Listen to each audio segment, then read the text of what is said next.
Œuvre choisie de Mao Tse-tung, tome 5. Période de la Révolution et de l'édification socialiste. Contre la bureaucratie, l'autoritarisme et les infractions aux lois et règlements. 5 janvier 1953. La lutte contre la bureaucratie, l'autoritarisme et les infractions aux lois et règlements devrait attirer l'attention de nos organismes dirigeants à tous les échelons. Au cours du mouvement San Fan, notre parti a résolu, pour l'essentiel, les problèmes de la corruption et du gaspillage existant chez nombre de cadres de nos organismes aux échelons de l'autorité centrale, de la grande région administrative, de la province et de la municipalité, ainsi que de la préfecture. Il est également venu à bout, pour l'essentiel, de cette forme de bureaucratie qui sépare de nombreux cadres dirigeants du personnel travaillant sous leurs ordres.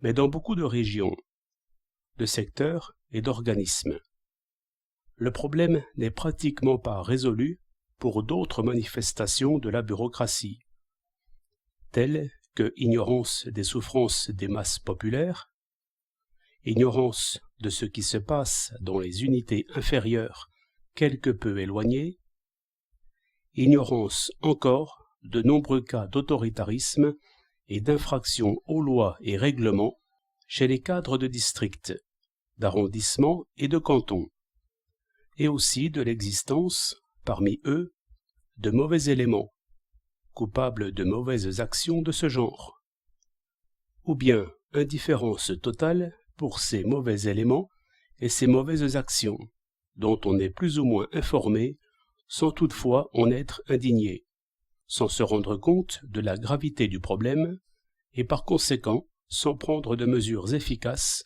pour appuyer les bons éléments et châtier les mauvais, pour propager les actes méritoires et éliminer les agissements répréhensibles. Prenons par exemple la façon dont on traite le courrier provenant des masses populaires. D'après ce qu'on nous rapporte, le gouvernement populaire d'une certaine province a laissé dormir plus de 70 000 lettres. Nous ne savons pas encore combien de lettres les organismes du parti et du gouvernement au-dessous de l'échelon provincial ont laissé de côté, mais il est à supposer qu'il y en a pas mal. La plupart de ces lettres exposent des problèmes que les masses nous demandent de résoudre. Beaucoup d'entre elles dénoncent les agissements criminels des cadres sans foi ni loi, et il faudrait sans tarder régler ces cas. Dans le parti et le gouvernement, la bureaucratie et l'autoritarisme posent un grave problème, non seulement aujourd'hui, mais aussi pour une très longue période à venir.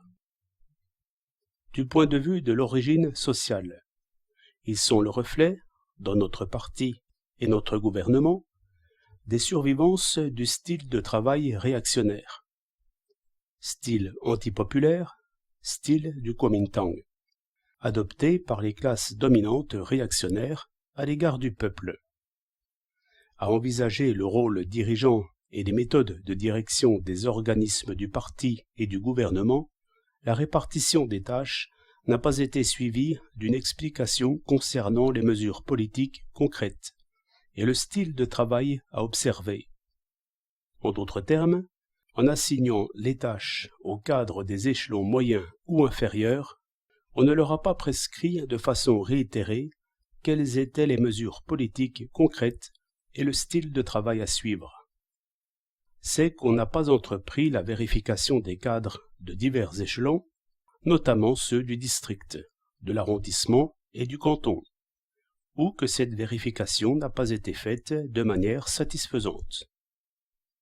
C'est qu'on n'a pas encore déclenché le mouvement pour la consolidation du parti à ces 3 échelons, ou que, ce mouvement déclenché, on n'a pas encore entrepris de combattre l'autoritarisme et d'éliminer les éléments qui enfreignent les lois et règlements.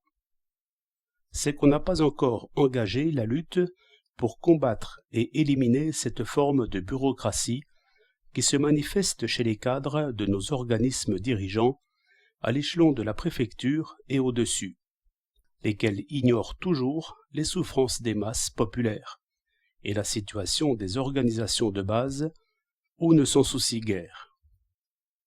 Si nous renforçons notre rôle dirigeant et améliorons nos méthodes de direction, la bureaucratie et l'autoritarisme dont pâtissent les masses pourront diminuer graduellement, et un grand nombre de nos organismes du parti et du gouvernement seront en mesure de rompre plus tôt avec le style du Kuomintang. Et l'on pourra éliminer plus vite nombre de mauvais éléments qui se sont infiltrés dans nos organismes du parti et du gouvernement, et mettre plus rapidement fin aux nombreux méfaits qui se commettent actuellement. En conséquence, vous êtes prié de procéder, durant l'année 1953, en connexion avec la consolidation et l'édification du parti, ainsi qu'avec le travail dans les autres domaines, et en réglant tout d'abord la question des lettres envoyées par la population, à un examen des cas de bureaucratie, d'autoritarisme et d'infraction aux lois et règlements, et de les combattre résolument.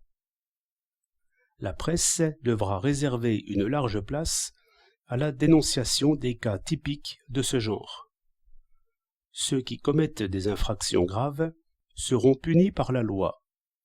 S'il s'agit d'un communiste, il y a encore la discipline du parti qui intervient.